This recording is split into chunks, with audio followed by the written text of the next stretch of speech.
law enforcement policing is lots and lots of boring stuff punctuated by moments of sadness and terror. That's just the way the job is. You need to be able to talk to a lost 4-year-old child. You need to be able to talk to a doctor and get very specific terminology on injuries sustained by victims. You need to be able to talk to, drunken couples who are fighting. You need to be able to talk to a wide variety of people. I know things about people that they haven't told their priest or their wife. If you're not cognizant of those biases, they will very much direct your observations. There are going to be times where people do not want to allow you to take them into custody, and you have to do so. You are duty obligated to do that, which sometimes is going to require hurting that person. If you've been hit in the mouth by somebody who knows how to box, the first time some drunken dude cracks you on the side of the face, it doesn't matter as much. It doesn't induce the same level of fear. Performance shooting is the ability to perform at a high level on demand. I would suggest that if you can't get your gun into a fight under 2 seconds, you have a lot of work to do. If you're new or watching this as a replay, welcome. We're so glad that you're here.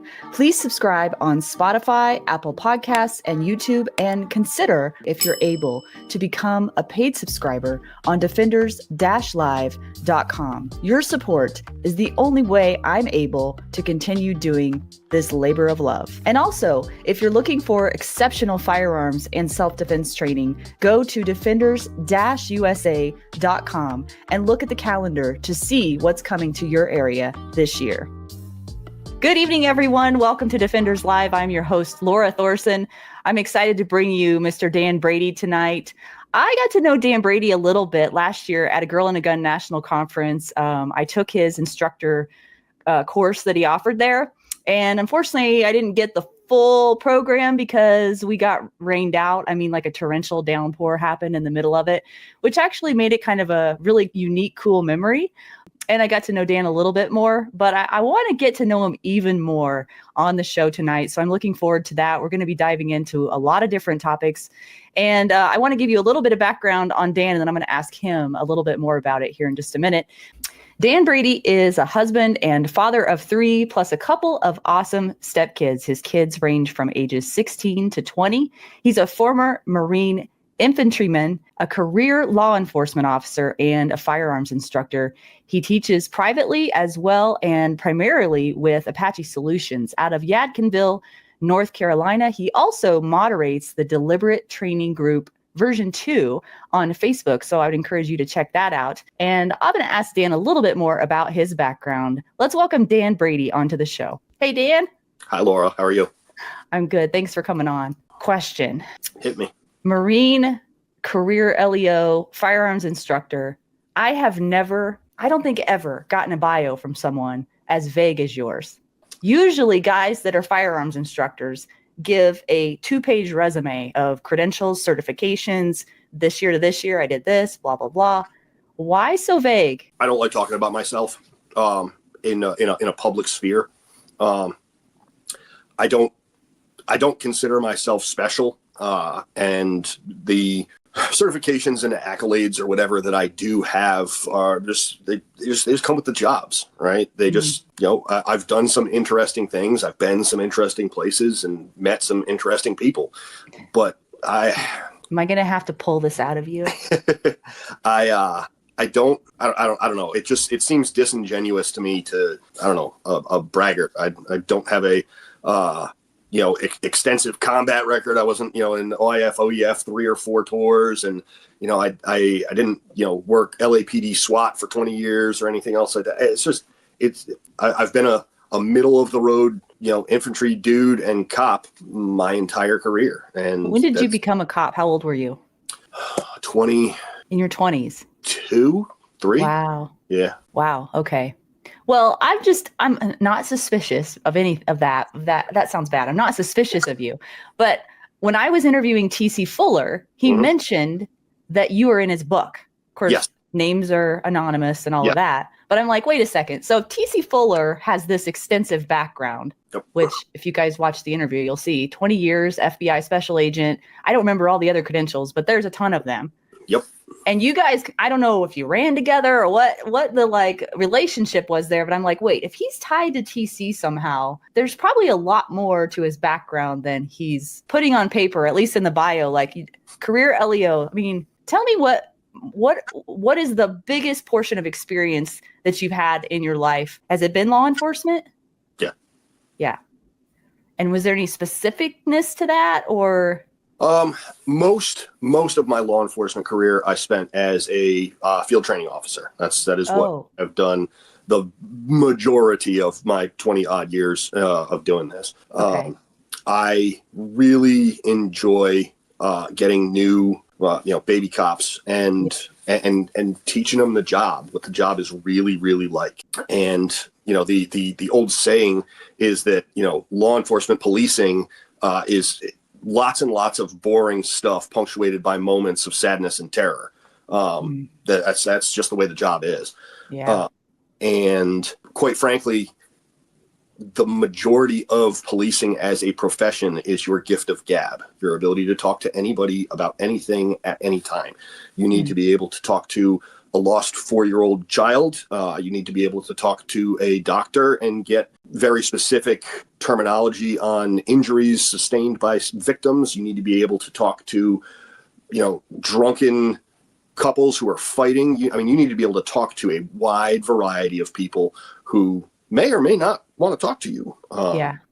And you don't get to say, whoa, TMI to anybody, because I know things about people that they haven't told their priest or their wife or their anybody. And you have to talk to them in various states, emotional states. I mean, the full spectrum, I imagine. Yes. Okay, no one's ever brought this up on a show with me before. I've had a lot of LEO guys on my show, and I've never had anyone talk about communication before and how important and vital that is to the job.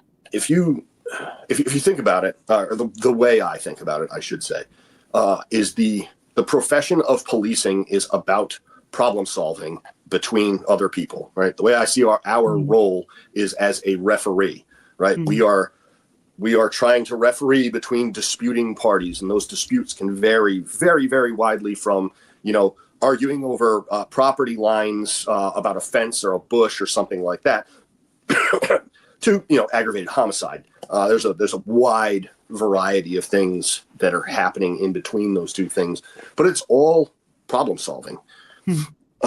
The analogy that I like to make is, if we're referees and we show up well after the play was put in motion, what are the odds we make the right call, right? If all of the NFL referees in NFL games had their backs turned to the field when the play went in motion, and then they turned around at a random point in time during or just after the play, how often would the calls that the referees make be right?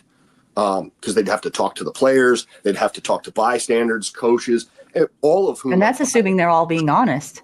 All of whom are biased in one way or another, right? Right. Yeah. Everybody has biases. Everyone has biases, and if you're not cognizant of those biases, they will very much direct your observations. So, wow, that's it's a facet of it that most people don't talk about. But quite honestly, it's most of the job, right? There's little itty bitty bits of it that are, driving real fast and chasing bad guys through alleys and, fighting drunken suspects into custody. And that happens. Sure. And over the course of 20 odd years, there are a number of stories that are pretty entertaining, over a couple adult beverages. But the majority of it's just talking to people and solving problems. Yeah.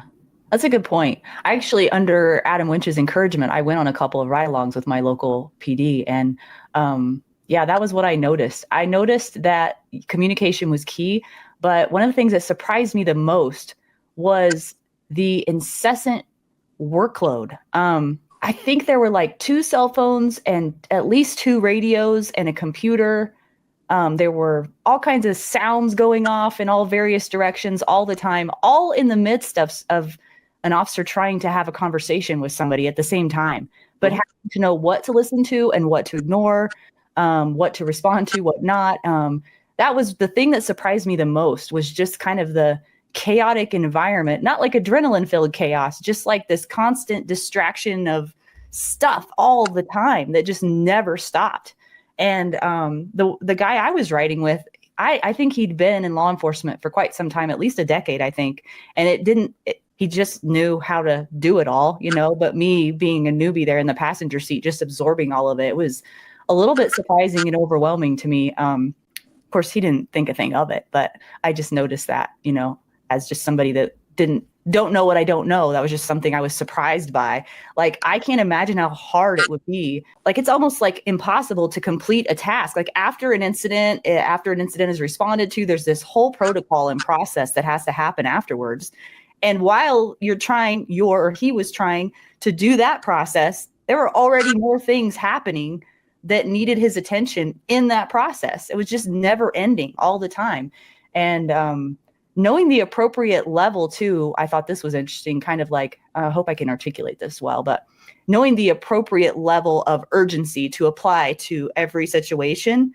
And I don't know if PC is that every situation is the same amount of urgent, but I just think common sense would tell you they all aren't the same amount of urgent. But that, like, modulation, I guess, of knowing, what is urgent and what isn't, prioritizing constantly where they're needed, just seemed like overwhelming to me. Maybe that's just because my brain works differently. I don't know. I think some people thrive in that chaos, though, Well, yes, there are people who absolutely thrive in that. But one of the things that human beings are really, really good at is pattern recognition. Mm-hmm. And like with any job, you pick up on the patterns of your everyday average shift, right? Mm-hmm. So if you work in, some county in Idaho that has 1,400 people over a county the size of Connecticut, you might not be all that busy. You may not have that sort of ongoing stuff on a regular basis. But if you work in any medium-sized city or decent-sized town in America, you will go from call to call to call to call to call. And all of them have processes, like you said, around them. You pick up on the facts and circumstances surrounding each and everything, and you just kind of understand how the flow of that type of call needs to go. Mm-hmm. Keeping always in mind that things can change very, very rapidly. Has your job changed over the years as an FTO, or have the people you're training changed dramatically? I'm just curious about what that looks like now versus, a couple decades ago. So back when I was a baby cop, it was not uncommon anyway for new young police officers to have been in physical fights before, to have been in physical altercations. I grew up Gen X, neighborhood fistfights and after school fistfights were a very, very regular thing. I spent some time in the Marine Corps infantry, which at the time was 100% males in that environment all the time. So 100% of the time that I spent on base was with other men. They were all competitive men between 18 and 24, and everything was a competition. During off times, when alcohol was frequently used, a lot of times tempers got the better of everybody. Fights happened there too. I spent a fair amount of time in a boxing gym. I've done quite a bit of Muay Thai, and I've spent a lot of time getting hit in the face. So that portion of it has changed a lot over the course of the decades. Now you get young police officers in there, and they've literally never had a hand raised to them in anger, and it's baffling to me. I have a very difficult time understanding that level of human interaction because it just hasn't been my lived experience. And I'm not saying that theirs is invalid by any stretch of the imagination. Yeah, but it is a pretty big difference to get a young police officer to understand there are going to be times where people do not want to allow you to take them into custody, and you have to do so. You are duty obligated to do that and use reasonable amounts of force to get that done, which sometimes is going to require hurting that person. It's just a fact of life. That reminds me of an interview I did recently where someone said, I can't remember which interview it was. That's so bad. But they said kind of the same thing you did, but they said that the younger officers nowadays don't realize that if they get punched in the face, they're not going to die, I think is what he said. So it's a thing that I've talked about on a frequent occasion, and I'm actually trying to write a book about it. But one of the key components of training law enforcement officers that is completely and totally overlooked by probably 90-something% of departments nationwide is the fact that lacking that previous life experience of getting punched in the face is that when that happens, if the first time that ever happens, if the first time you ever take a sharp blow to the face from somebody who does not like you is when it's dark, they are angry or drunk, you are alone, you are not in full control of the situation that is occurring there, that can cause some very, very intense fear, panic even. Sure, yeah. If that's the first time that's ever happened, but if you've rolled around on jujitsu mats for 6 months and been, choked unconscious or nearly so a number of times, the first time somebody wraps their hands around your neck, you're not going to panic. If you've been hit in the mouth by somebody who knows how to box, the first time some drunken dude cracks you on the side of the face, it doesn't matter as much. It doesn't induce the same level of fear. And one of the shortcomings of law enforcement training is exactly that. We teach defensive tactics, which is slow motion karate on how to not lose really fast. It's not very effective. I wondered about that, if there was any training, hand-to-hand training at all. There is. It's usually a fairly small amount hours wise. I don't know what the statistical average is across the nation, and it varies from state to state and department to department. But most police officers that I've had this conversation with were like, yeah, I think we got like 12 hours of hand-to-hand, defensive tactics training in the police academy, and we might do, 4 to 8 hours of it during the course of in-service training in a year. That's nothing.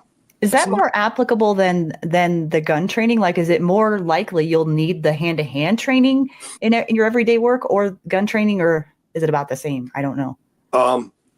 In my experience, yes, it's much, much more needed.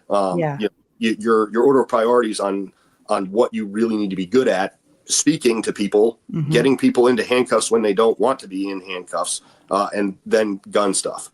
Gun's a pretty distant third. I've had, I guess, 10 or 12 instances where I've had my gun pointed at another human being in my career. 6 of them were real close to shooting them. But it didn't need to happen. I probably could have legally justified at least 4 of those, but it didn't need to happen. So therefore I didn't feel the need to press the trigger. Yeah. But when it comes to like hands-on stuff, I've had to fight a lot of people into handcuffs, a lot. Yeah. And the hand-to-hand stuff, it comes in handy. I do want to give a lot of credit to the folks that I have met through my career who just seem to be silver-tongued salesmen. They could sell high-priced ice in Alaska. It's crazy. I've seen some of them just talk people out of a lot of really, really bad decisions, and it's admirable. But that's something, again. Did they learn that, or do you think they just had that gift? Some of them learned it. Some of them have the gift. Some of them. I think that's a good thing to have no matter what you do. I mean, absolutely. To be a communicator. Yeah. I would rank my communication skills well above average, but there are some people I know who are just incredible communicators in a wide variety of instances. I used to work with a detective a long time ago. And the joke in the police department amongst all the other cops is, hey, if Chris ever knocks on your door and says, hey, Dan, can I talk to you? You say, not without my attorney. He's going to get you to admit to everything you've ever done wrong in your entire life. He's a phenomenal interviewer. Just incredible. Can we have him on the show? Just kidding. He was an absolutely incredible interviewer. I haven't seen him. I might be able to learn a thing or two, Dan. as an interviewer. But I'm not trying to get people to confess things necessarily. But still, you never know. You can learn something from almost anyone that's good at what they do, I think. Absolutely true. In all walks of life. All right. So let's move on here to, I wanted to ask you too, because I'm not sure when you started with Apache Solutions, but could you tell us more about how that came to be and why you're with Tim and the crew? Sure. So I met Tim at a instructor school that we both attended about 5.5 years ago, I think now. Time slipping away. Yeah, time slips away. So yeah, I think it was about 5.5 years ago. I met Tim, figured out that Tim and I both served in the Marine Corps. We actually both served in the same unit in the Marine Corps. We both were in 3rd Battalion, 2nd Marines. I served about 10 years before he did because I'm a lot older than he is. So we had that in common. Then we figured out we both live in North Carolina still. We're just a few hours apart. And we started to kind of build a relationship there. And I was looking at that point in time at, sort of hanging my own shingle out there as a firearms instructor. And so I went out to Apache and saw the place that he has there and what he was doing. And he explained the Apache, mission. And I was like, I'm sold. I want to work for you. Yeah. I want to work for you. Yeah. No question about that. I technically own a business. I do have an LLC, but I hate paperwork with a purple passion. And so running a business the way anybody who has a business has to run it, there's so much that goes into it. Yeah. So I'd rather let him do most of the decision making and all the paperwork and all that. And, I maintain my own credentials. I maintain my own insurance. I maintain that stuff that I need to. But in terms of like running a business to make ends meet, no, that's not me. Tough. Yeah. Well, and I asked that because I had Tim on the show recently, and yeah, I saw. I got to admit, I mean, he's a pretty special guy. He really is. I will tell anybody who will listen that Tim Kelly is by far, by a wide margin, the best leader of any kind I've ever seen in my life. I've met some phenomenal Marines who were excellent leaders. I've met some phenomenal cops who were excellent leaders. I've met some doctors who are excellent leaders. I've met a number of really, really good leaders. And Tim Kelly is there's not even a close second to him. What is it about him that makes him such a good leader? I've been asked this question before, and my initial response was, there's something about that dude that makes him inherently likable. It's really difficult to dislike Tim Kelly. Yeah. I'm sure you've met the kinds of people before. They just have super punchable faces. They just, you look at this person and you're like, I haven't even heard you speak and I already want to hit you in the mouth. And then they often follow that with words that make you want to do it more. Tim's like the polar opposite of that, right? Yeah. Like what's the opposite of a nightmare, right? Yeah. Like that's what Tim is. He's just incredibly likable. He oozes integrity to me. He really does. And I can't put my finger on it. He does. He has a very, very strong moral compass. He's just somebody I want to emulate. I want to be like him. Yeah. And I'm 7, 8 now. I'm almost 10 years older than he is. Yeah. He exudes these qualities of comfortable masculine behavior that you just want to be like that dude. Yeah. I think I'm going to have him back on the show to talk about his book too. So. Oh yeah. I loved when I interviewed him. He wasn't scared of any question I asked him, and he very kindly answered everything thoughtfully. I was impressed by him. So I just wondered what your thoughts were. That we were just comparing notes on Tim Kelly, I guess. I'm curious. One of the things that you wrote in your email had to do with performance shooting. You want to, I have some specific questions about this. Performance shooting as an everyday carrier or defensive-minded person, and the idea of contextualizing metrics. First, can we start with, this is This shouldn't be that big of a question, but it is to me right now. What is your definition of performance shooting? Because I know in this community, sometimes performance shooting is usually attributed only to competition. And I don't think that is accurate. So I'm curious what your definition of it is. Performance shooting, to my way of thinking, my definition of it is the ability to perform at a high level, right? To be able to shoot at a very high level on demand. That's what performance shooting is. What can you do right now? Beep. On demand. Yeah. On demand, right? And there are gaming aspects to sport shooting, IDPA, USPSA, Steel Challenge, PCSL, all of these action pistol competitions. There are gaming aspects to them, but what they all demand is shooting accurately and at speed. And for the most part, until fairly recently, within my lifetime inside this community, defensive-minded carriers or defensive-minded shooters really didn't track their own metrics, what they really are genuinely capable of.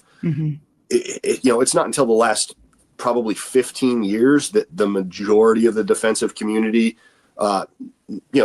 is familiar with shot timers and know what their usual draw to first shot is on a specific target at a specific distance. That's within the last 15 years. It was an odd thing prior to that for somebody to use a shot timer. Or, I didn't know that. Outside of the competitive realm of shooting IDPA, of shooting USPSA, it's there's been a couple of instructors who did it going back into the 90s. Tom Givens, Dave Spalding, John Farnham, all those OGs of defensive pistol training.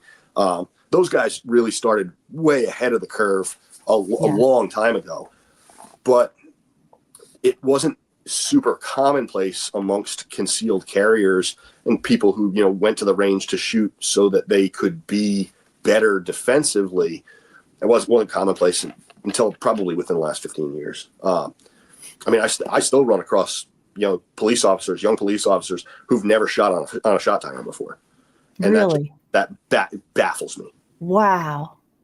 So when you talk about conceptualizing metrics, those are big words. Well, one big word. Could you give us an example of what that might look like? And maybe I don't think you necessarily need to give standards, but like what kind of metrics should everyday defensive-minded concealed carriers know about themselves? My opinion, you should know how long it takes you to draw your gun and get it on any given target from any given body position you could be in at any point in time. From concealment.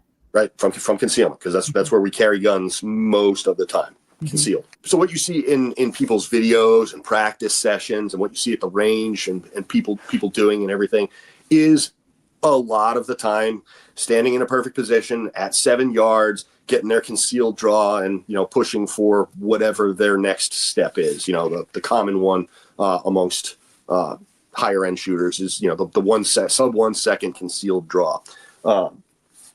Consistently. But if you polled 100 people who do that and know that they have a 1.2 second draw average from concealment at 7 yards, if you polled 100 of those people and said, what's your draw time when you're seated and buckled in your car? There's a very, very small number of people who are going to be able to say, yeah, it's about 1.5, 1.6. That's right about where I'm at. Not a lot of people do that, but we spend an awful lot of time in our cars. So yeah, I think about that sometimes when I pull up to a gas station, up to the pump, I just unbuckle first. And then I just have like a habit of it now. I just unbuckle. I just don't want to be stuck in a seatbelt if I need to move, If it's setting these things up is it's a part of living defensively. Of developing habits that have a safety component to them, right? Pulling up into the gas station, I'm not even in park yet. Belt comes off. I go in park. I look at my side view mirror, look at my rear view mirror, look at that side view mirror. Now I get out of my car, take a good look around. Now I go towards the gas pump, right? I get back in my car. I shut the door. I put it in drive, put my foot on the brake, look around. buckle my seatbelt, get it nice and tight, low across my hips, take my cover garment, make sure it's over my seatbelt, and now I drive. So setting up that process takes some time. It takes some thought, takes some energy, and a lot of people don't do that. And the other thing too that I think about as well, and hopefully I'm not the only geek that does this, but like I think about the coats I wear, because if your coat is long and your concealed appendix, are you gonna have to unzip your coat to get your gun? I mean, you might be putting yourself at a disadvantage depending on what coat you're wearing and things like that. I mean, I just think about weird things like that all the time. Am I the only one? when I was younger, and I spent a bunch of time living in the Northeast, and it gets cold up there. And in my ski parka that I would wear all the time, in the front pocket, right here, it's a sort of a chest slash pocket right here, like a hoodie has sort of. Or no, you said chest, so it's higher. Chest, so it's a zipper jacket, so it sits up higher. Okay. But it's right about here. I had a hammerless snub nose 38, and I actually would go on occasion to like the Goodwill and grab a couple of coats that were kind of similar, and I would actually practice shooting through my coat with my hammerless right here, and doing that at contact distance essentially, and then removing my hand and getting the gun into the fight. So you have to take those things into consideration. Other performance metrics you should really know. To my way of looking at it, you should know how long it takes you to process visual information and apply a trigger appropriately, whether you need or not. Yeah, right? or not. That's a big one. It's a huge one, right? Yeah.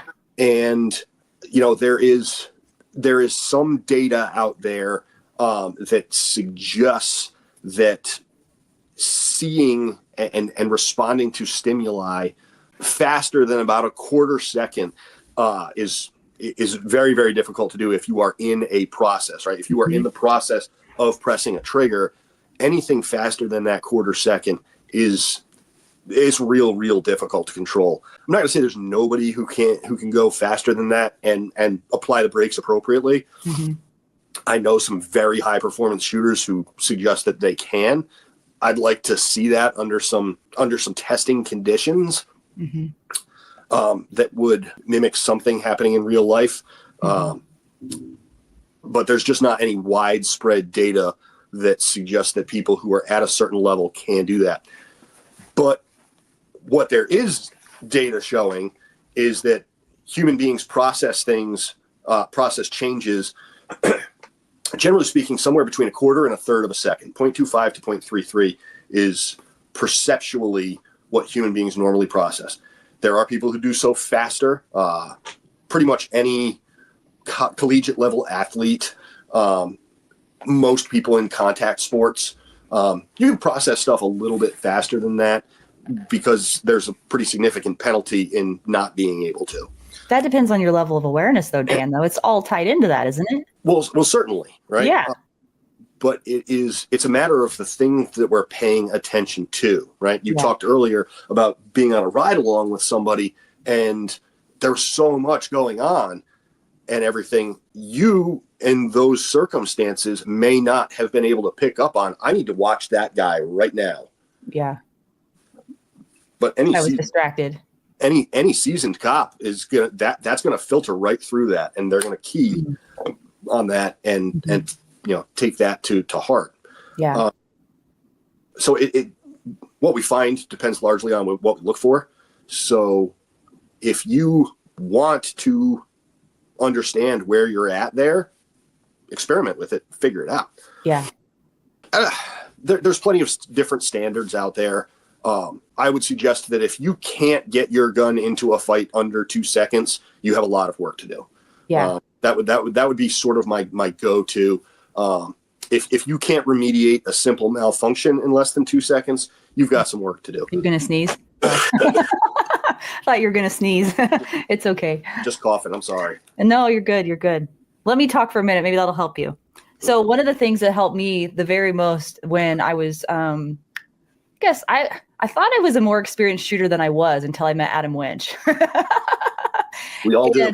One of the first classes that I took with him, might have been the second class I took with him. I can't remember this. It's all a blur now.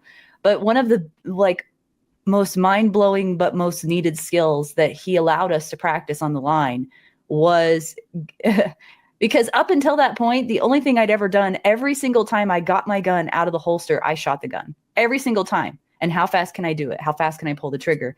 And what he had us do instead was all the same steps, except when you got to, when you were fully extended with the gun and you prepped that trigger and you were ready, you needed to make a decision at that point. Like, it wasn't just an automatic, I'm going to pull the trigger, prep the trigger and be ready to shoot, but you might not shoot. And I know in competition, there are shoot and no shoot targets, but it's different when there's a stimuli involved and you're at the prep and you have to make a decision whether or not you're, legally justifiable in making that shot or not.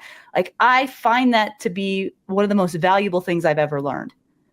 And not just automatically pulling the trigger every single time I get the gun out. And so he taught us how to prep the trigger and knowing when and when not to shoot, but also practicing prepping the trigger even in dry fire. Like, as far as, I guess, how do I want to say this? What I'm really trying to say is I think that one of the metrics that we all should know, besides having the visual stimulus of knowing how long it takes us to react, I think intimately knowing your trigger is one of the most valuable things, at least for me, that I feel like I should know, because I don't want to accidentally pull the trigger unless I absolutely know in that moment that I'm supposed to. And so I guess some people could argue, well, your finger shouldn't be on the trigger at all, right?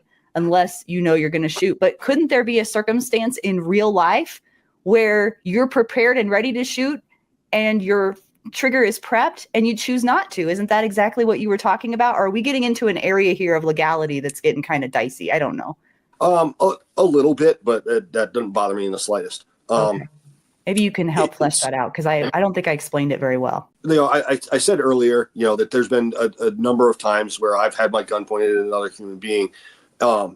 And there were a few times where I was very certain that I was going to have to shoot this person. And I went from here to here and started that trigger prep. And they saw me do that and went, oh, okay. Yeah. So do I think that being familiar with your trigger prep is really, really important? Yeah, I do. One of the things that I harp on in a lot of online interactions is the use of white light. And one of the things about the use of white light is people will very often just throw a weapon mounted light on their pistol and be like, I'm good to go. But the problem with that is you're not legally or morally or even tactically supposed to get your gun out unless you know that you have a high probability of needing that gun. Right? Mm-hmm. We have risen to a level where it is probable that I will have to use deadly force. Not 100% of the time, but you need to be able to articulate there is a very reasonable fear existing here that I'm going to have to shoot this person. Mm-hmm. The amount of time between garment clearance, finger on trigger, and breaking the shot can vary depending on the circumstance, certainly. As defenders, rather than as law enforcement officers, as defenders, there's a big difference, because as defenders, we're not duty bound to take people into custody and stop the evildoers or lawbreakers or criminals, however you want to phrase that. Our job is to leave. Our job is to not be in that situation anymore as defenders. Yeah. And the circumstances under which you draw your gun and point it at another human being and don't end up shooting them, I would say are probably not all that much if you're doing it correctly. A lot of times we'll see videos where people will introduce a gun and scare off a bad guy. But if you're looking at it from any objective standpoint, like, why did you introduce a gun in that situation? There's no reasonable fear that you're in fear for your life because a guy's breaking into your car in your driveway. Mm-hmm. That's ludicrous. Mm-hmm. But people get away with it, and therefore there's this idea in the public conscience that that's okay. Well, it's not. It's not okay. Because that's defending property, right? Yeah. Because, Versus, if my car's in my driveway, and my Ring doorbell camera tells me that, some dude has broken my window and is rifling through my stuff, I don't get to wander in my front yard with my AR and be like, hey, what's up? I'll call the cops and sit in my front yard and make sure my Ring's recording.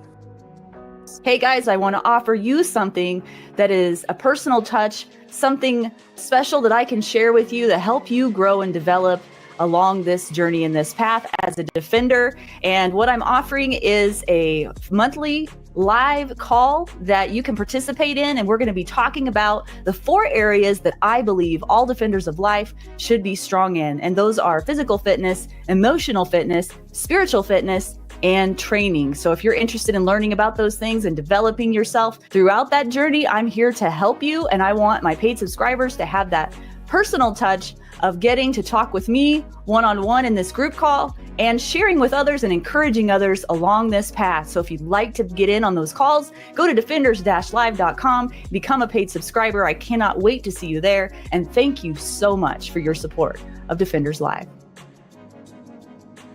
One of the things that you told me that was important to you, and I find this very interesting, and I want to unpack it a little bit, is personal authenticity as a firearms instructor.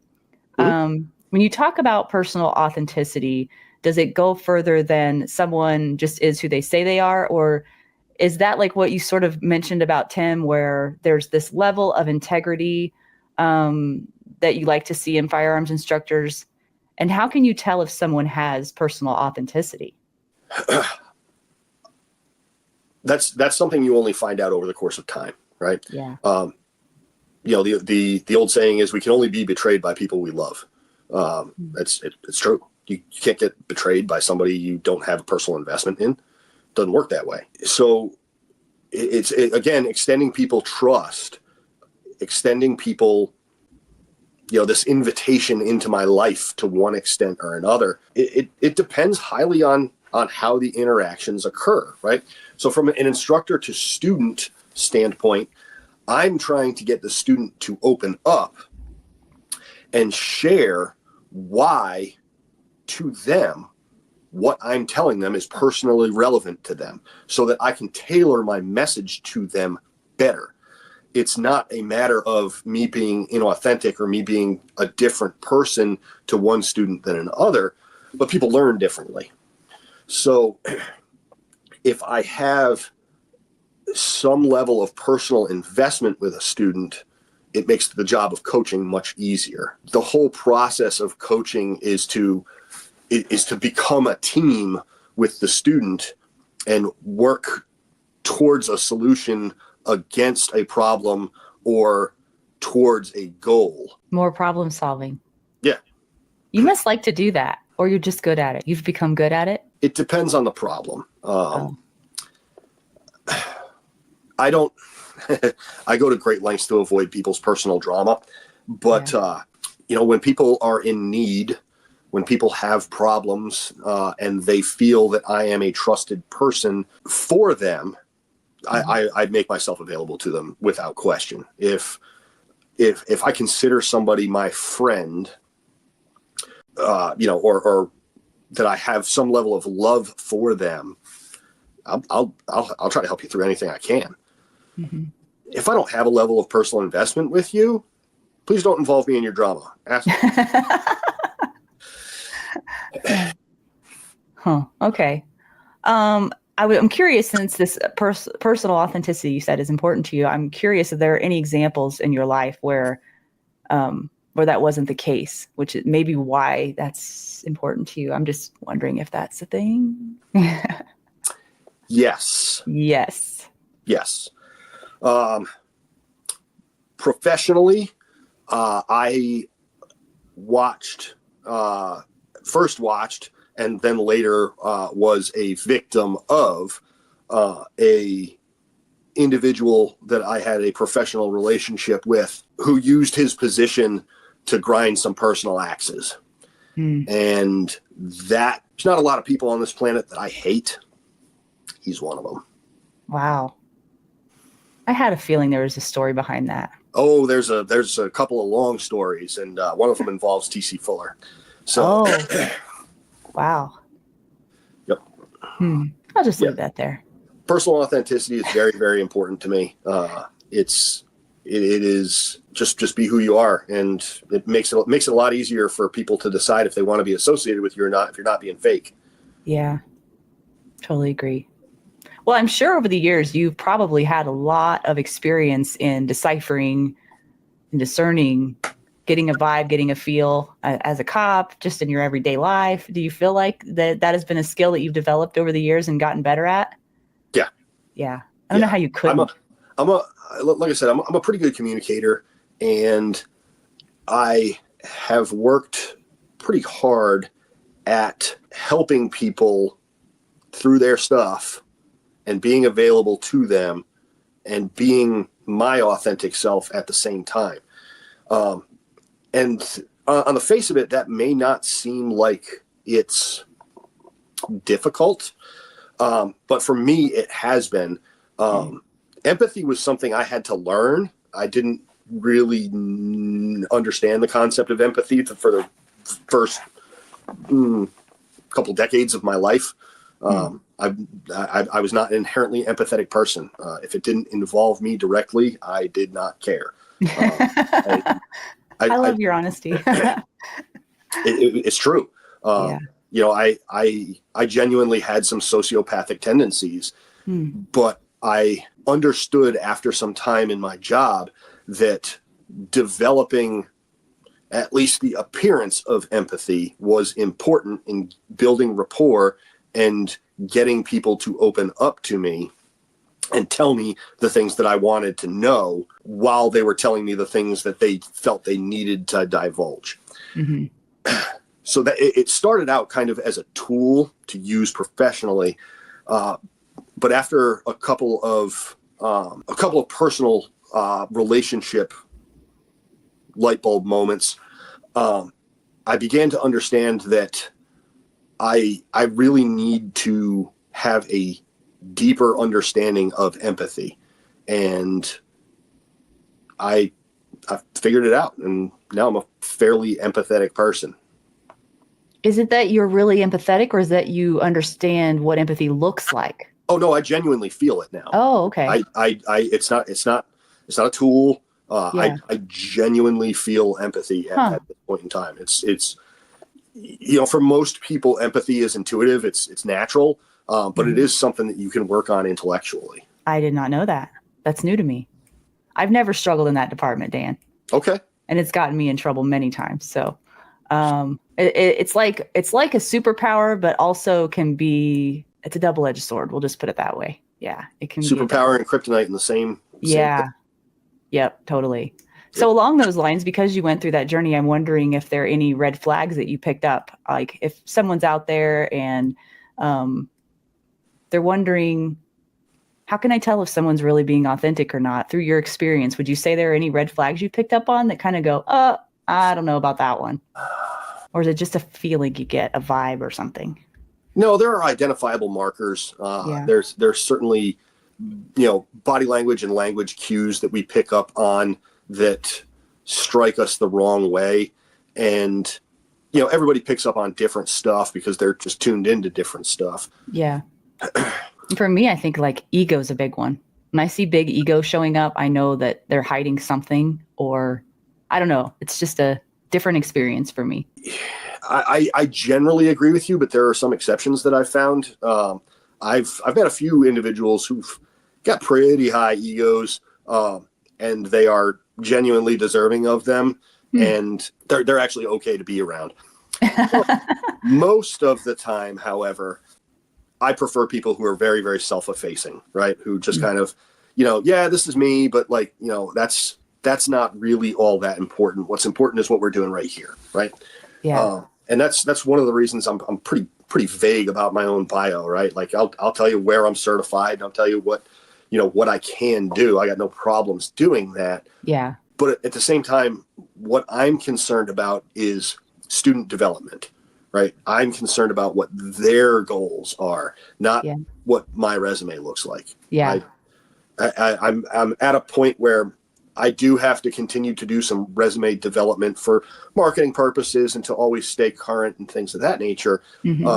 But I care much, much less about my own abilities than I do about helping students get better.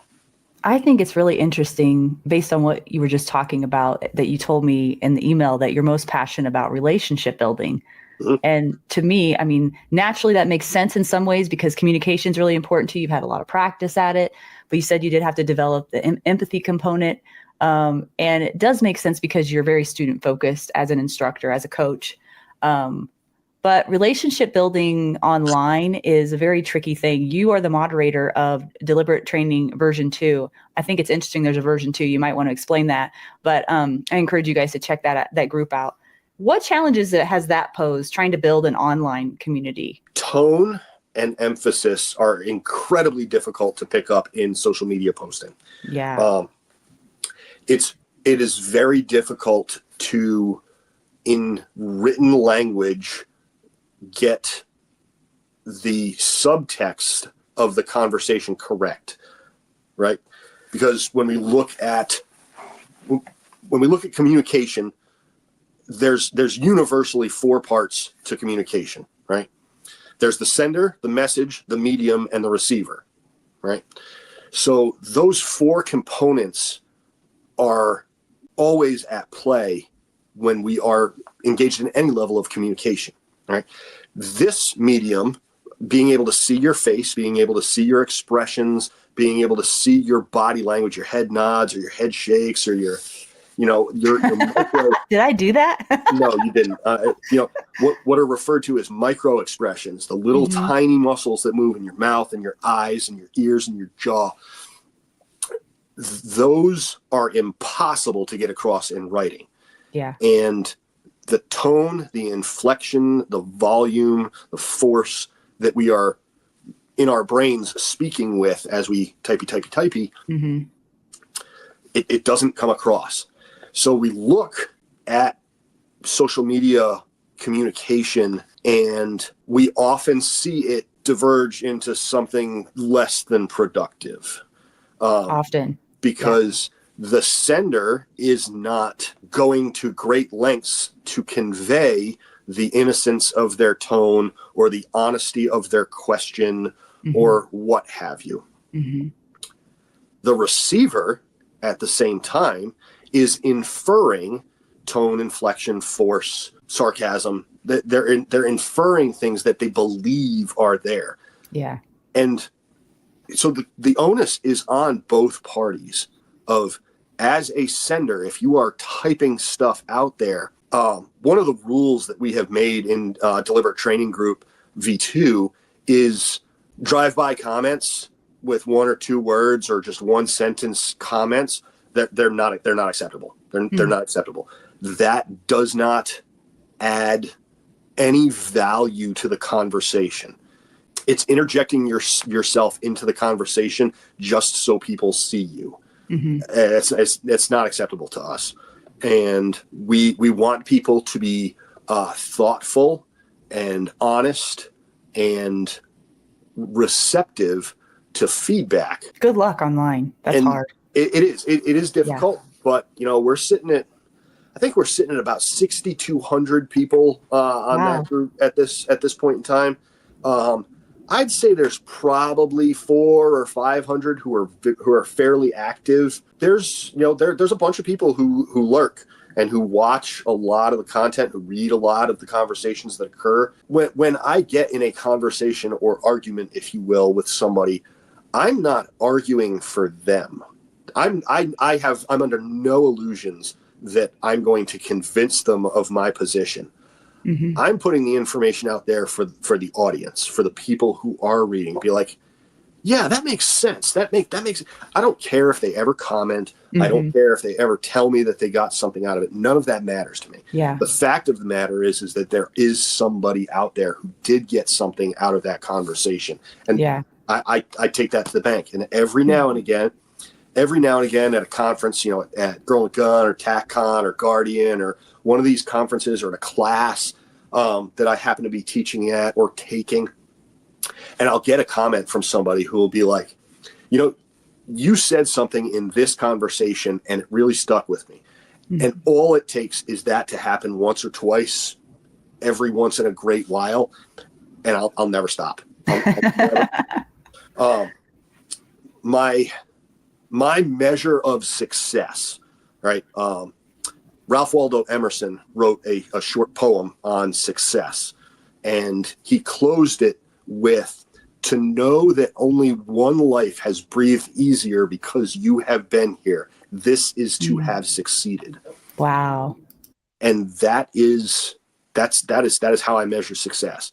If I help one person in a conversation, if I help one person in a class, it's been worth it. I think you've helped a lot more than one, Dan. I want to go for a higher percentage than one. Yeah. I do aspire to be greater. But you have to do it one person at a time sometimes. And as an instructor, it can be difficult, at least for me. I'll just speak from my experience. It can be difficult sometimes to keep that, to keep the fire going, so to speak, to keep the inspiration going if you don't feel like anyone's listening or you're reaching anyone, and I think I've just made the decision on this show that I think my mission and my purpose is bigger.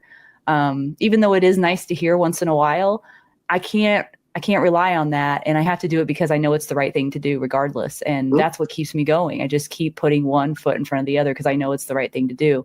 And that strategy for me has been way more effective than anything else. And I just don't know how else to really justify it, because it can be difficult sometimes. I wonder if you could put a rule. Well, not a rule. Okay, let's not make more rules, but it might be a good idea, maybe, to encourage people that are having a conversation on Facebook in your group or whatever to be like, hey, if things are getting like a little bit, what did you mean by that? A little bit gray area, and you want some clarification, maybe it would be helpful to like just have them put it on video and post that, I feel like that solves a lot of problems sometimes. We actively encourage video submission all the time for a number of reasons. Yeah. Video is the best tool that we have available to us across the vast distances that we all traverse, right? I get to see Adam Lynch once or twice a year because we live 2,600 miles apart. He's a great dude, and I wish I could spend more time with him. But, the facts of geography are what they are. And, we have lives and, businesses and, we got stuff we got to do. So they're using video. It does convey tone, force, inflection, volume.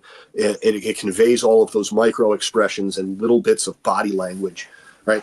If you look at how I have been through a large majority of this interview, I've been leaning forward in my chair, right? TC did the same thing. I'm invested in the conversation. It's like you guys got the same training or something. What's going on? Well, I'll say it this way. Imitation is the most sincere form of flattery. And I have modeled a large amount of how I communicate with other people based on TC Fuller. Really? Oh, very much so. TC has kind of made me self-conscious because you started talking about micro expressions and mirroring and all this stuff. And then I became like conscious and aware of myself while he was talking. And I was like, what am I conveying right now? You kind of had that effect on me there towards the end. I was like, oh man, what is he? I should have just asked him. What does my face say about me right now? TC is the real life version of the most interesting man in the world. I don't know if you ever saw those Dos Equis commercials with the most interesting man in the world. He's the real life version of that. And, cool. He has inside jokes with complete strangers, that sort of thing. Yeah. And how he holds himself, how he talks to people, it is worthy of emulation to me. And I've spent, the last 20 odd years, looking to him as a mentor, as a guide, and as a friend, and colleague. And we've had some good times. We both went through divorces, not at the same time.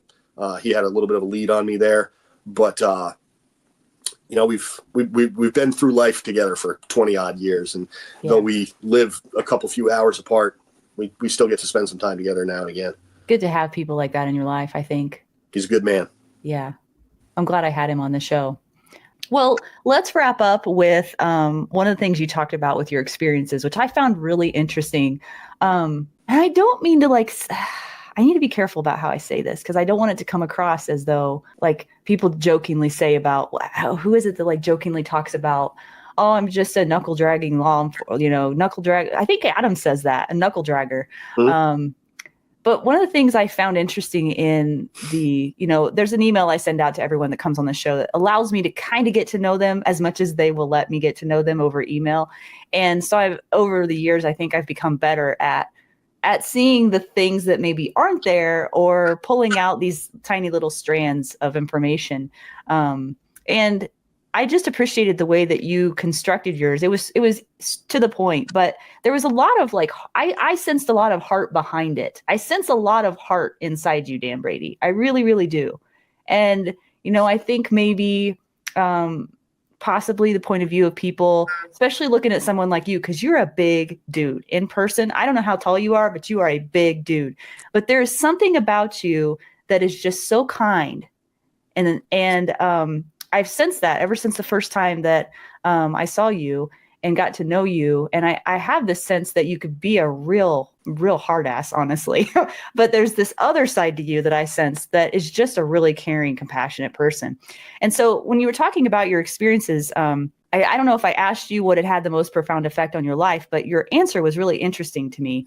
You said that the experiences that have had the most profound effect on my life are experiences with people. But you went on to say that people have shown me incredible examples of love, hatred, fear, benevolence, gratitude, and selfishness.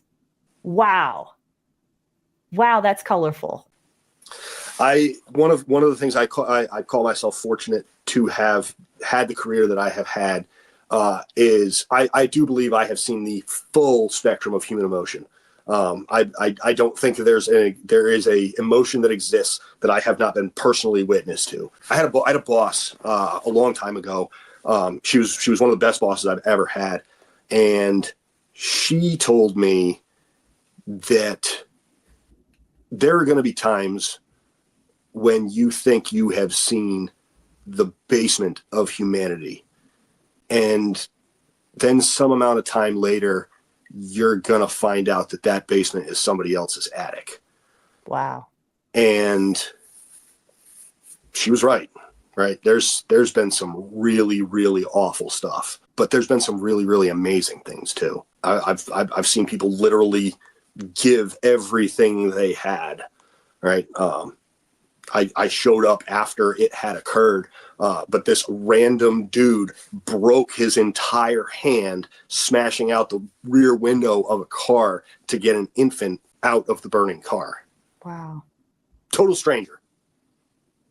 That's amazing. And being able to be witness to that is instructive. Did you say instructive or constructive? Instructive. Okay. I thought that's what you said. Yeah. It's been very, very instructive.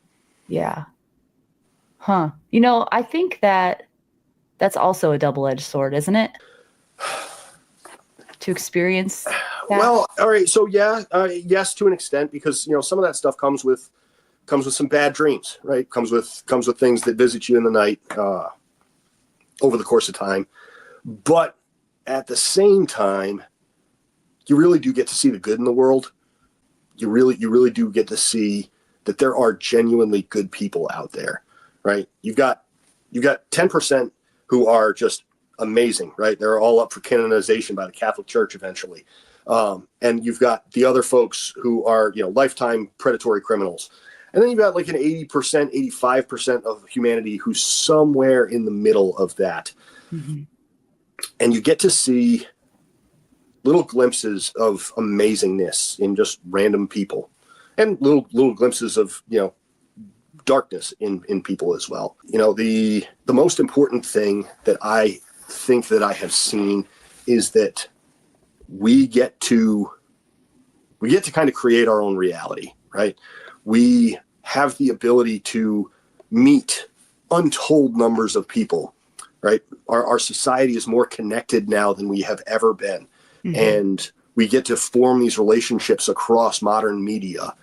We get to see a great deal more of humanity than the history of humankind has ever been able to. Focusing on the good that we see, focusing on the good people that we see is really sort of the way to go in my mind. I tell people all the time, I love individuals. I hate people. I can't help but be the outgoing, gregarious, loud, boisterous, kind person that you know. I can't help it. That's who I am as a human being. I am frequently disappointed in people, but 1 out of every 100 just adds something to my life, brings something new, fresh perspective, just some lightness, just some good comes out of meeting them. And doing what I do for Apache allows me to meet more of those people. Are you still active, law enforcement? Yeah, I'm still a badge carrier. You're still active. Okay, I was wondering about that. I don't do street law enforcement stuff anymore. I'm strictly a trainer, an instructor. All I do is training stuff. I don't drive police cars anymore. I do technically carry a badge, but I don't wear like a uniform really. I wear khakis and a black t-shirt most of the time. All I do is teach people at this point in time. I'm pretty happy to be past the public interface aspect of my career. Yeah. And now just teaching cops how to defend themselves is my, this will be my twilight. This will be the last portion of my career. You're a curious guy, Dan. Curiouser and curiouser. Yeah, you are. I just want to make sure before we leave that there isn't anything that was on my heart because while I have you here, I don't want to miss anything. I wrote something down when you were talking about seeing such a wide spectrum of people in society, which interesting to me because don't think I can say that. Actually, no, I can't say that.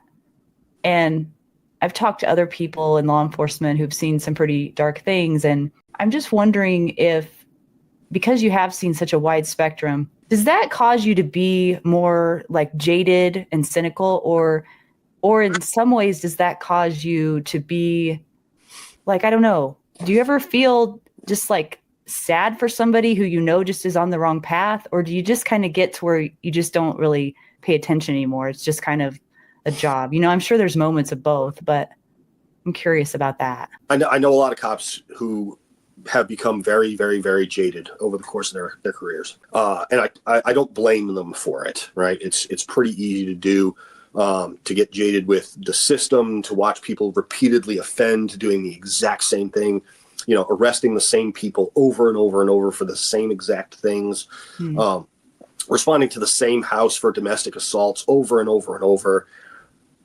It can get really, really tiresome. And get very bogged down in the feeling that I'm not making any, am I doing any good here? Is me putting myself through all of this? Is it doing any good? Yeah. It's really easy to get absorbed by that concept, by that idea, because you see it a lot. What I choose to focus on is the better things, right? There are things that stick in my head, that are bad, right? But in the same shift, I have notified a parent that their child will never come home again. And I have reunited a child with their parent they have lost, right? In the same shift. It's a big swing. Yeah. I just my mind can't even wrap around it. Really. I think my opinion, if you've not been through it, no one can imagine, I don't think, what it's really like. And even me interviewing you still, I don't think I could ever grasp the depth of it. The pendulum that swings, I'm sure, when you go from what you just described from one thing to another, I just can't even. I would imagine it would take a very special kind of person to be able to do that well and do it over time. What does it take, do you think? Really, at the end of the day, what does it take? What does it take to do this? It takes being a good communicator. It takes being able to focus on the good. It takes acknowledging victories, right? I think a lot of the folks who get jaded, they don't acknowledge their victories, right? They don't celebrate their wins. And I'm not talking about, I arrested this many people. I'm not talking about, I wrote this many tickets. I'm talking about having a positive effect on somebody's life, right? Mm-hmm. And it can be as small as, just a conversation with somebody that sort of changes their outlook, their perspective. It gives them some hope, whatever it happens to be. I've talked a couple of people out of killing themselves. Call that a pretty big win. Yeah. I unfortunately have never saved anybody with CPR. Everybody who I've done CPR on is still dead.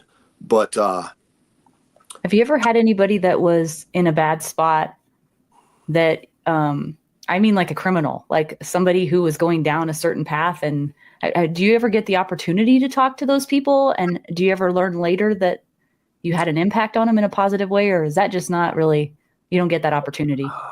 Yeah, it kind of depends. I spent a little bit of my early career being, on a foot beat, right, in downtown area, and developing relationships with business owners and with street people and all the stuff that beat cops do. And there was a large group of, late teens, early 20s people who hung around this certain area, and plenty of drugs and bad decisions that happened there and everything. But I remember this one particular girl that I ran across who was probably only 15 or 16 at the time. Just strikingly attractive young woman. She's just one of those people that, in a couple few years from now, dudes are going to start buying her jewelry, and they're not going to stop for about 40 years. And I watched her systematically destroy her life for like 5 or 6 consecutive months. Drive her parents, who were immigrants to the United States from Eastern Europe. And I just watched her fall into addiction, and I just watched her just systematically destroy her life. And her parents were just pulling their hair out. That was kind of rough. I don't know that I've had the reverse effect. I don't, or seen something like that I could identify that was, I had a conversation with this kid, and, he turned his life around, or anything. I don't know that that's ever happened. Not that I'm aware of, anyway. Yeah. Well, there's probably a lot of things you're not aware of. You might have had an impact on someone you'll never know. So absolutely. It is my most fervent hope that that there are a bunch of people out there who are like, that guy, he was all right. I liked him. Yeah. Right? I feel that way about you for sure. I appreciate that. I hope I get to see you again at A Girl and a Gun. Are you guys going this year? I'll be there. Okay, good. Well, maybe I'll get to actually take a class where it doesn't get interrupted by torrential downpour. Yeah, and hail and lightning, and that was legit. That was a crazy storm that came through. Yeah, and I was so upset that it did that through that class, because I really wanted everybody to get the full spectrum of what was occurring in that class. Well, hopefully we'll get another opportunity. I put the arm on Robin to anybody who was in that particular section of it, that they have first crack at it this year. So really? We'll see if she allows me to teach the same class, and I get a couple sections of it. That'll be fun. I'm looking forward to that. Is there anything that you'd like to leave the audience with, or anything we missed through this interview? It went a lot of different places, I realize. Yeah, we went a couple different places. I really wasn't expecting all that much. Didn't talk about guns anywhere near as much as I thought we were going to. Yeah, I know. I guess I should have. I think there was another question about guns in here. Oh yeah, strategies and methodologies. Darn it. Well, I mean, we're 1:33 in. Do you want to hit on that? We can get 10 more minutes in. No problem. Okay. Well, one of the things you talked about, you said as a topic potentially, was applying adult learning methodologies into structured defensive training. I'm not even sure I know what you're talking about. I mean, what? So adult learning is an actual subject that has an awful lot of study on it. And there are not too many firearms instructors who know anything about adult learning theory. Oh, about how people learn, yeah. About how adults learn. Mm-hmm. And there aren't a lot of firearms instructors out there who are intentionally and knowingly applying adult learning strategies because they are studied, verified methodologies that work. They may have found through experimentation over the course of time a certain way that it works, but a lot of that is informed by their own biases rather than by academic research. So what I believe that we need to do is be a lot more academic and formulaic in how we build curriculum and utilize adult learning strategies to make our individual content better, more applicable, more easily absorbed. Could you give me an example of something that you've seen that instructors do in general, that if you applied this kind of thing to and changed it this way would be a lot more effective? So there are a number of different ways to go about technique instruction that I have seen. And what I'd kind of like to see more of is mixing methodologies and not always using the same formula in the same order, but doing things like block practice and backward chaining and interleaving, and utilizing these concepts holistically so that we can get the most information absorption possible. You'll frequently hear people say that, they say they attended this firearms class and it was so great and there was so much information. It was like drinking from a fire hose. Drinking from a fire hose is a stupid idea. It's just dumb. Why would you try to drink from a fire hose? Because that's not what it's meant for, right? So as instructors, putting out that much information in a really short period of time ensures that a very small percentage of it sticks. Yeah. Understanding that the different kinds of learners who are out there require information to be presented in different ways. Everybody has a preferred learning method. Some people are much more auditory oriented. Some people are much more visually oriented. Some people are much more kinesthetically oriented. We all have some degree of all of it, right? But the way we present information to our students needs to hit all of these learning types so that the highest percentage possible from our classes get the most information possible. Because you're saying like the instructor should adapt to the student should not adapt to the instructor. Is that kind of what you're getting at? There is actually in my in Apache's IEP, the instructor enrichment program that we have, I have a 2-hour block of time, and that's actually one of my slides in my presentation, is that the onus is on the instructor to adapt their teaching methods to how students learn. It is not incumbent upon the students to adapt how you teach. So you really, if you're going to be a good teacher, you need to be able to adapt your methodologies. Yeah, I agree. I've been in many classes where that's not been the case. So, unfortunately, because firearms specifically have the ballistic requirements that they have, it's very, very difficult to organize training in a way that adults learn best. Sports coaches figured this out forever ago, that the best way to get better at something is to do it every day for a little while, right? Which is why when you go to jiu-jitsu 3 times a week or 4 times a week, you get better at it real fast. But if you don't go, if you do like I do, and I go to jiu-jitsu every once in a while, you stay sucky at it, right? Stay sucky. In my ideal world, I would have a gun dojo where every afternoon from 3 to 4 we do this stuff, and every afternoon from 4 to 5 we do this stuff, and every afternoon from 6 to 7 we do this stuff. And people show up, that would be so much fun. They pay their monthly fee for the gun dojo, and they show up for class whenever it is. Yeah. Right. Whenever they can. Yeah. People got busy lives, and it's, as a business model, one of the things that Apache does is a lot of private session work. That's our bread and butter. What we do at Apache in Yadkinville is a lot of private session work. Yeah.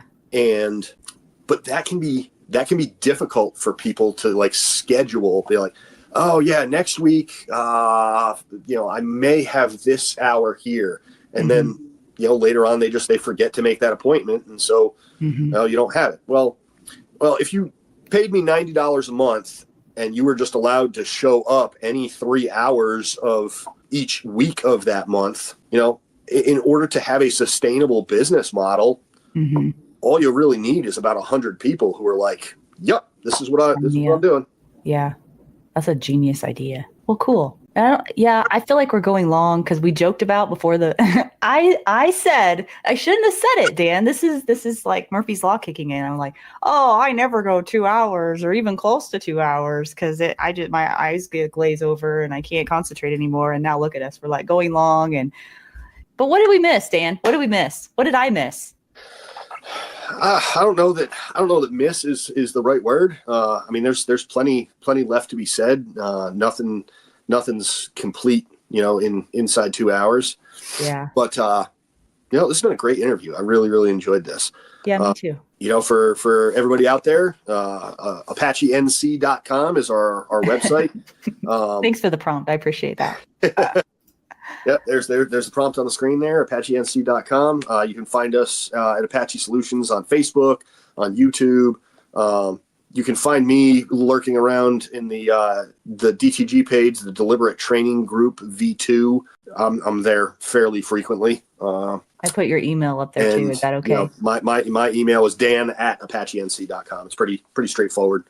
But yeah, I'll be at Girl and Gun National Conference in, I think it's the first week of May. I'll be at TACCon in, I think it's the last weekend in March. I've got a class in Manhattan, Kansas in August. And then I'll be at the Guardian Conference in Oklahoma in September. I got a private course up in New York that is sometime this summer.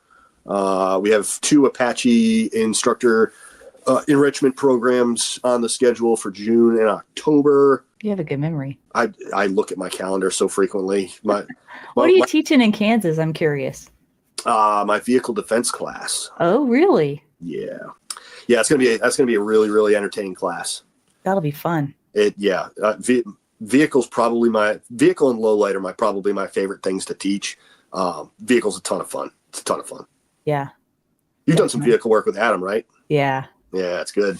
Yeah, it is good. Like when you were talking about, how fast can you get your seatbelt off and get your gun out? I don't think I technically timed it, but I do know the feeling of panic of having the seatbelt, like trying to get the seatbelt undone, which is why I changed the way that I drive up to gas pumps now. So, little things you pick up on, right? Little things you pick up on along the way. And I can't wait to see you again at A Girl and a Gun. And I hope I get to go through an entire class with you this time. Here's hoping.